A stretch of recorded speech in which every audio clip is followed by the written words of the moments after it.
myself, John and Sarah Culler, the VC, heading for Tadpole Island off of your starboard beam.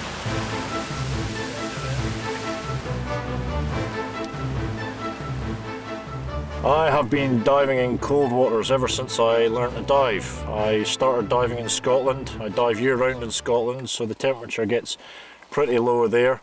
So it seemed to be a natural progression to end up diving in Antarctica, where the water really does get as cold as it can get in the sea.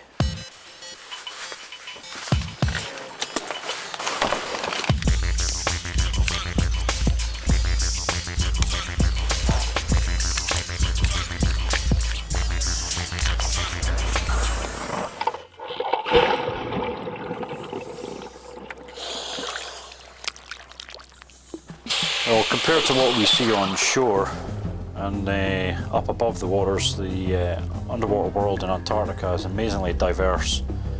There's a huge amount of life covering virtually every section of the seafloor. Here we have a sea squirt blowing water in my face, contracting its body muscles because it thinks I'm trying to attack it. And much of the seafloor life is this sort of filter feeders. Enormous sponges. Some of these sponges are thought to be some of the oldest living organisms on Earth, and they filter vast quantities of water through their bodies each day, 10 to 20,000 times their own volume.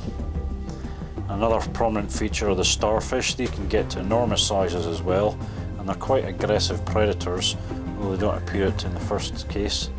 And we also get very large creatures. This is a brittle star. We also get Lepidiaster starfish, again looking very, very unusual, like something out of Space Age with these 37 arms. But when we do get certain areas when we have massive beds of kelp and large limpets living on the kelp, and other giants, marine isopods, Glyptonotus antarcticus, very dramatic name and sometimes some dramatic behaviour. When I was showing a comparison, he went for me! But these are very active predators and scavengers. Get up to 8 inches long, and but they're actually related to the woodlice you might find in your house. At Port LaCroix we saw whale bones on the shore, but they were also underwater. And these bones were absolutely massive. I was quite taken aback by just how large they were. But in a way it was kind of distressing to see the remains of these once magnificent animals.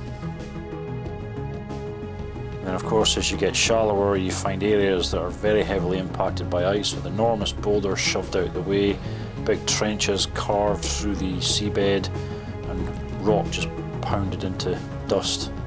And as you come up towards the surface, we get other filter feeders, pelagic life living in the water column, like these sea gooseberries, which use attaching tentacles to capture their prey before pulling it into their bodies. And then right at the very surface we have our pack ice and our bergy bits and so on, which provide home and shelter and feeding grounds for Antarctic krill.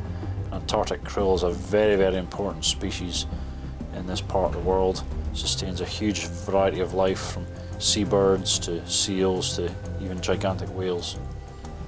So it's all inextricably linked in together.